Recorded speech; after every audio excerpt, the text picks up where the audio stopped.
Hello दोस्तों, आप सभी का स्वागत है द प्लेटफॉर्म गुरुकुल चैनल में। दोस्तों, आज से सिलेबस सीरीज को हम लोग स्टार्ट किए हुए हैं। इसमें हम लोग नंबर सिस्टम से लेकर के रेशियो, परसेंटेज, प्रॉफिट लॉस, त्रिकोणमिति, अलजेब्रा मतलब अरिथमेटिक से एडवांस तक पूरे कवर करने वाले हैं धीरे धीरे करके।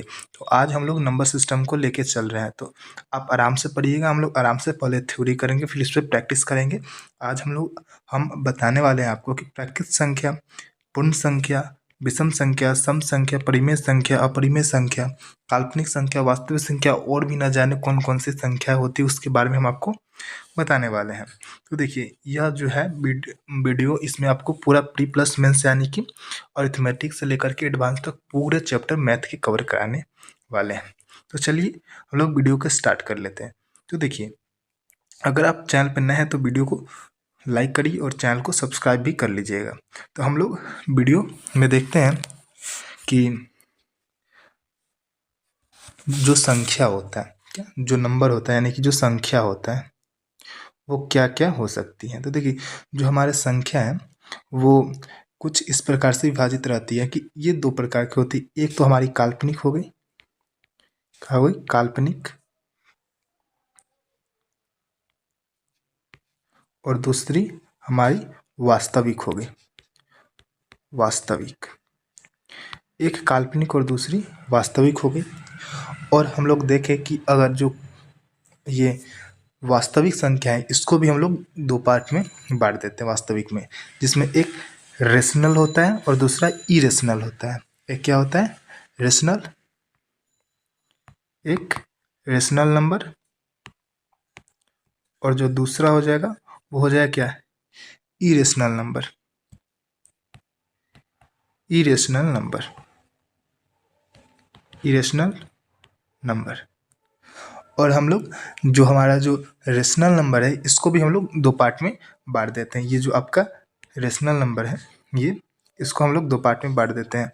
कौन कौन सा है? तो पहला हो जाएगा हमारा जो कि इंटीजर हो जाएगा। क्या हो जाएगा? एक इंटीजर, इंटीजर। और दूसरा जो हो जाएगा वो हो जाएगा नॉन इंटीजर। क्या हो जाएगा? Non integer. अभी इस सब के बारे में हम लोग डिस्कस करने वाले एकदम डिटेल में, ठीक। और जैसे ही हम लोग आगे बढ़ते हैं, आगे बढ़ते ही हमारा जो इंटीजर नंबर है, हमारा जो इंटीजर नंबर है, आगे चल के ये भी दो पार्ट में बढ़ जाता है। एक आपका आता है जो कि नेगेटिव इंटीजर, और जो दूसरा आ जाएगा वो हो जाएगा होल नंबर, यानी कि निगेटिव नंबर और दूसरा होल नंबर। और जो हमारा ये होल नंबर है, इसको भी दो पार्ट में बांट देते हैं। एक तो हो जाए आपका जीरो, और दूसरा हो जाता है हमारा क्या? Natural number, natural number. अब यहाँ से जैसे ही हम लोग नेचुरल नंबर के बारे में बात करते हैं, तो आगे हम लोग बात करेंगे कि क्लासिफिकेशन ऑफ नंबर, यानी कि संख्याओं का वर्गीकरण। क्या? संख्याओं का वर्गीकरण। तो हमारा जो संख्याओं का वर्गीकरण है, संख्याओं का वर्गीकरण, तो हमारा जो संख्याओं का वर्गीकरण है, इसको हम लोग दो पार्ट में विभाजित कर लेते हैं। कौन कौन सा है? तो पहला एक होता है हमारा वास्तविक और दूसरा होता है काल्पनिक।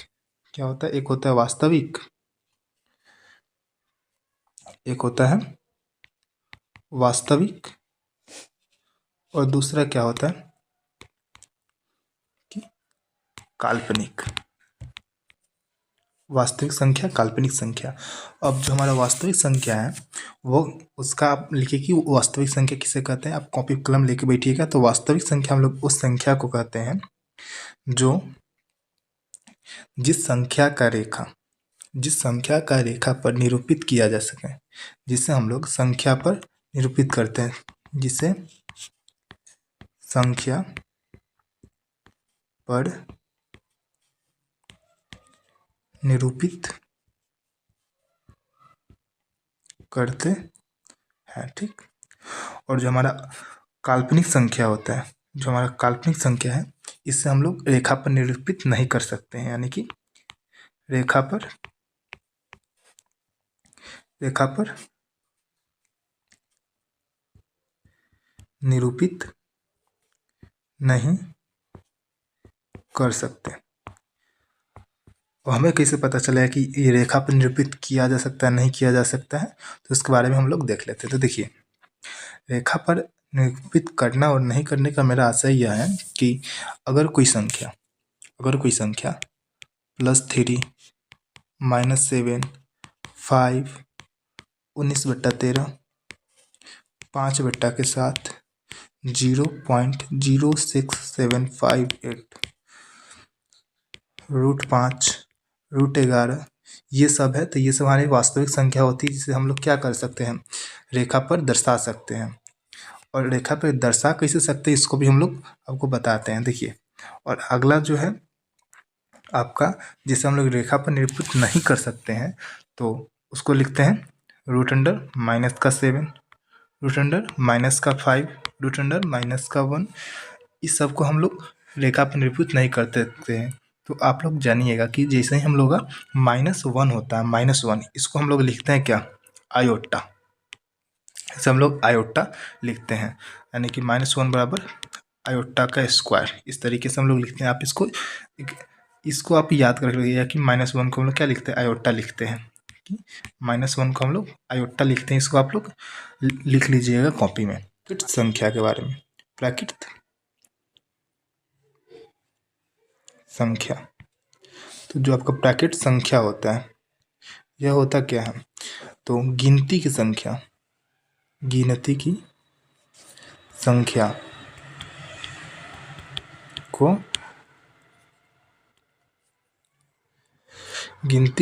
को हम लोग प्राकृत संख्या कहते हैं। क्या कहते हैं, गिनती की संख्या को प्राकृत संख्या कहते हैं। तो गिनती की संख्या, जैसे एग्जाम्पल आपको बता दें, 1 2 3 4 5 ऐसा करके आगे तक। और आगे हम लोग बात कर ले किसकी, तो पूर्ण संख्या क्या होता है, होल नंबर, यानी कि पूर्ण संख्या। तो पूर्ण संख्या, तो आप लिखिएगा कि जब प्राकृत संख्या में 0 यानी कि 0 को शामिल कर लेते हैं, तो उसे पूर्ण संख्या बोलते हैं। क्या बोलते हैं, पूर्ण संख्या बोलते हैं। तो इसका एग्जाम्पल हम लोग देख लेते हैं कि किस तरीके से। आप लोग पहले करना क्या है कि आप लोग प्राकृत संख्या को लिखिए। तो आप क्या बोलिएगा कि 1 2 3 4 5 6 7 इस तरीके से प्राकृत संख्या होता है। हम लोग परिभाषा क्या लिखा है पूर्ण संख्या में, जब प्राकृत संख्या में हम लोग 0 को भी शामिल कर लेते हैं, यानी कि 0, 1 2 3 4 5, तो ये हमारा क्या हो गया, पूर्ण संख्या का एग्जाम्पल हो गया। आगे देखते हैं कि जो वास्तविक संख्या होता है, क्या होता है वास्तविक संख्या, उसको हम लोग 2 पार्ट में बांटते हैं। क्या होता है, एक वास्तविक संख्या जो होता है हम लोग का वास्तविक संख्या, क्या होता है, जो वास्तविक संख्या होता है हम लोग इसको हम लोग क्या करते हैं कि 2 पार्ट में बांट देते हैं। तो 2 पार्ट कौन कौन सा है, तो पहला वाला आपका हो जाएगा परिमेय संख्या। क्या हो जाएगा, परिमेय संख्या। और जो आपका दूसरा वाला हो जाएगा वो हो जाएगा अपरिमेय संख्या। अब परिमेय संख्या और अपरिमेय संख्या क्या होता है, तो आप याद रखिएगा कि वैसी संख्या जिसे हम लोग p/q के रूप में क्या कर सकते हैं, लिख सकते हैं। वैसी संख्या जिसे हम लोग p/q के रूप में लिख सकते हैं परिमेय संख्या कहलाता है। और वैसी संख्या जिसे हम लोग p/q के रूप में नहीं लिख सकते उससे हम लोग अपरिमेय संख्या बोलते हैं। तो इसका एग्जाम्पल देने से पहले एक नोट डाल लीजिएगा कि नोट में इसे करके डाल लीजिएगा कि q does not equal to zero, यानी कि जो मेरा क्यू है वो ज़ीरो के बराबर नहीं होगा। आगे हम लोग देखते हैं कि प्राकृत संख्या और पूर्ण संख्या का एग्जाम्पल। तो सॉरी, परिमेय और अपरिमेय का एग्जाम्पल। तो परिमेय संख्या का एग्जाम्पल हो जाएगा 2, 3/4, -8/9, 5/7। ये सब क्या है, इसे p/q के रूप में लिख सकते हैं, यानी कि ये सब क्या है, परिमेय संख्या है। और जो आपका सम संख्या होता है, क्या होता है, जो आपका सम संख्या जो आपका होता है उसके बारे में हम लोग बात करते हैं। तो देखिए, सम संख्या होता है कि वैसी संख्या, क्या, वैसी संख्या जो 2 से पूरा पूरा, क्या, पूरा पूरा भाग लग जाए, या फिर यूँ कहें कि कट जाए, उसे क्या बोलते हैं, उसे सम संख्या कहते हैं। एग्जाम्पल के तौर पे आप लोग देखिएगा कि 2 हो गया, 4 हो गया, 6 हो गया, 8 हो गया, ऐसे ही आगे तक। और अगर हम लोग बात करें किसकी, विषम संख्या की, तो जस्ट सम संख्या का अपोजिट होता है, क्या होता है, विषम संख्या। तो विषम संख्या के हम लोग बारे में बात कर लेते हैं। तो जो हमारा विषम संख्या होगा, जो विषम संख्या होगा वो क्या होगा, जो हमारा विषम संख्या होगा वो होगा आपका कि वैसी संख्या, वैसी संख्या जिसे, वैसी संख्या जो 2 से पूर्णतः विभाज्य न हो, उसे क्या बोलते हैं, विषम संख्या बोलते हैं। जैसे कि इसका एग्जाम्पल हम लोग देख लेते हैं। तो 3 हो गया, 5 हो गया, 7 हो गया, 9 हो गया, ऐसे ही करके आगे तक हो गया। ठीक, अब हम लोग बात करते हैं किसकी, तो अगला एक संख्या होता है, अगला संख्या क्या होता है कि एक भाज्य होता है और एक अभाज्य होता है। क्या होता है, एक भाज्य होता है, एक अभाज्य होता है। तो हम लोग बात कर लेते हैं भाज्य संख्या के बारे में। तो जो हमारा भाज्य होता है, भाज्य संख्या, और एक होता है अभाज्य संख्या, अभाज्य संख्या। इन दोनों के बारे में हम लोग बात कर लेते हैं। देखिए, भाज्य संख्या वह संख्या होता है जो एक अथवा स्वयं को छोड़कर किसी और भी संख्या से विभाज्य हो, वो क्या हो जाता है, भाज्य संख्या होता है। इसका एग्जाम्पल देखने से पहले हम लोग अभाज्य संख्या को भी देख लेते हैं।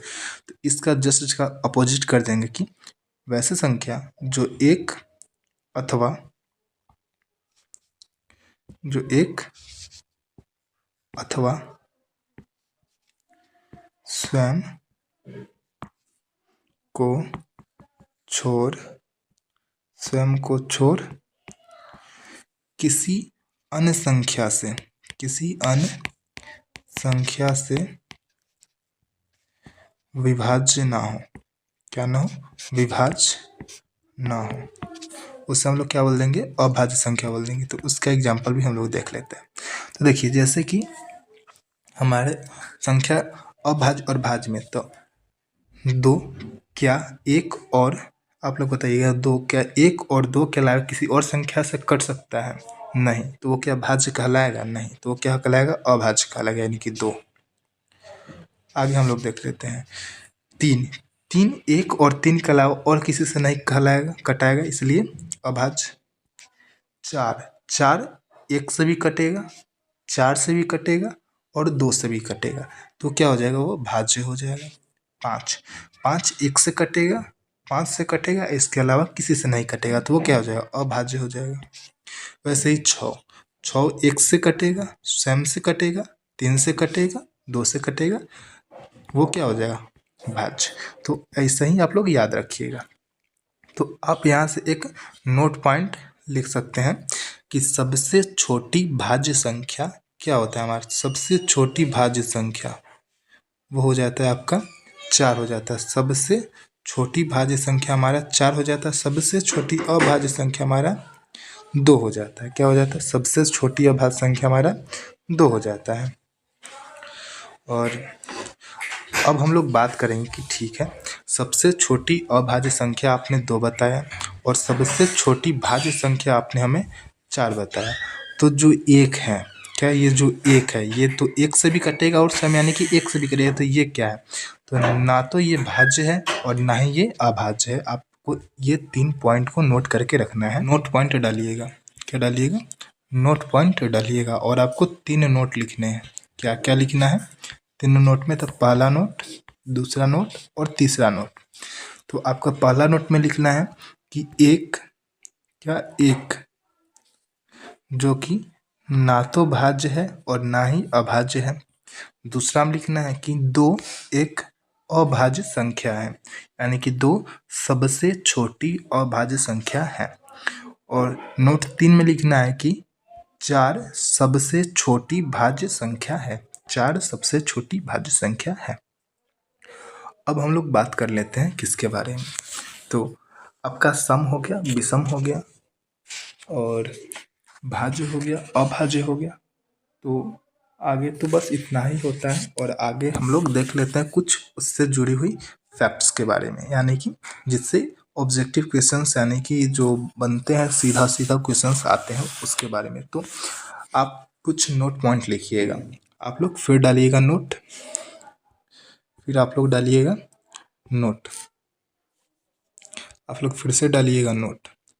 और आपको लिखना क्या है कि पहला नोट में आपको लिखना है कि जो आयोटा होता है, क्या होता है आयोटा, जिसे हम लोग इससे सूचित करते हैं। जो आपका आयोटा होता है,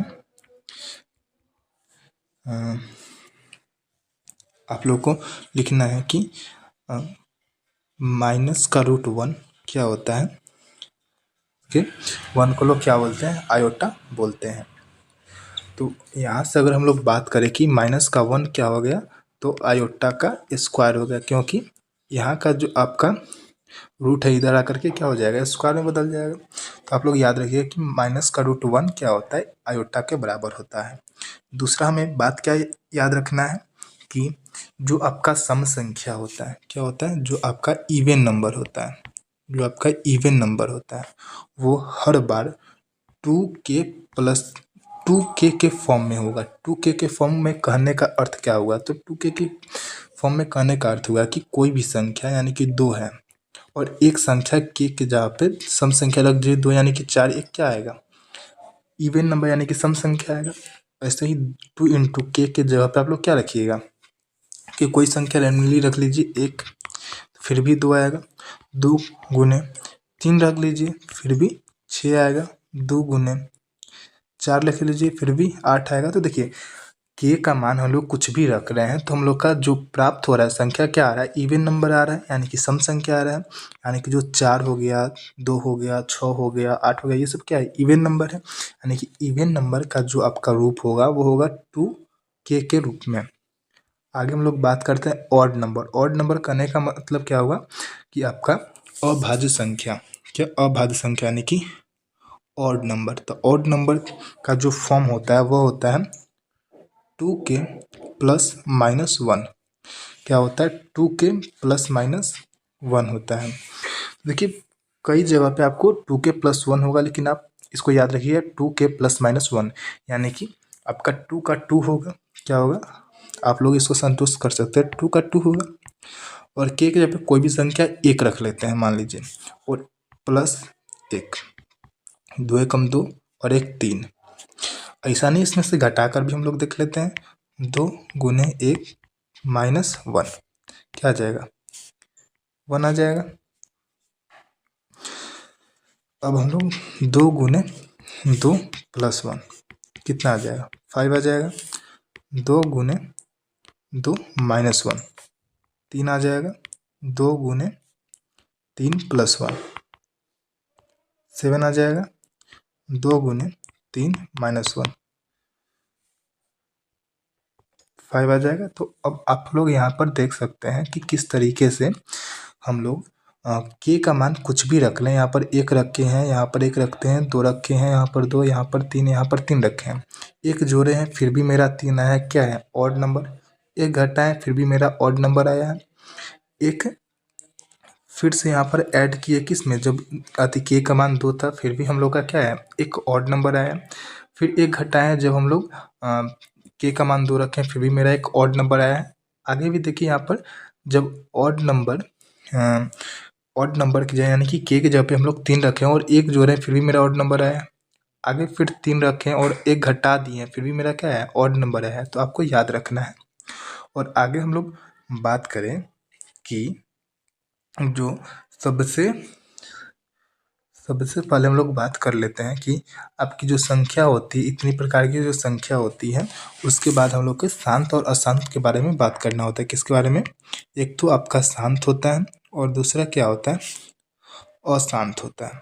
क्या होता है, एक शांत होता है और दूसरा क्या होता है, अशांत होता है। आज यहीं तक रखते हैं और अगला क्लास में हम लोग शांत अशांत के बारे में बात करेंगे और उसमें ही डिविजिबिलिटी रूल के बारे में बात करेंगे, जो कि किसी भी संख्या को आप लोग देखिए, दो कहीं पर अगर कोई संख्या लिखा हुआ है 2 3 5 7 9 11 8 2, किससे विभाज्य है, तो हम बोलेंगे क्या, यह 2 से विभाज्य है। हम फिर से अगर हम इसको बोलें कि यह क्या 3 से विभाज्य है, तो आप लोग इसको देखते बताइए कि यह 3 से विभाज्य है या फिर नहीं है। 4 से विभाज्य है तो आप लोग देखते बताइए कि 4 से विभाज्य है या फिर नहीं, यानी कि डिविजिबिलिटी रूल के बारे में हम लोग कल पढ़ने वाले हैं। तो ठीक है, अगर वीडियो अच्छा लगा हो तो वीडियो को एक लाइक ज़रूर कर दीजिएगा और अगर आप चैनल पे नए हैं तो चैनल को सब्सक्राइब भी कर लीजिएगा।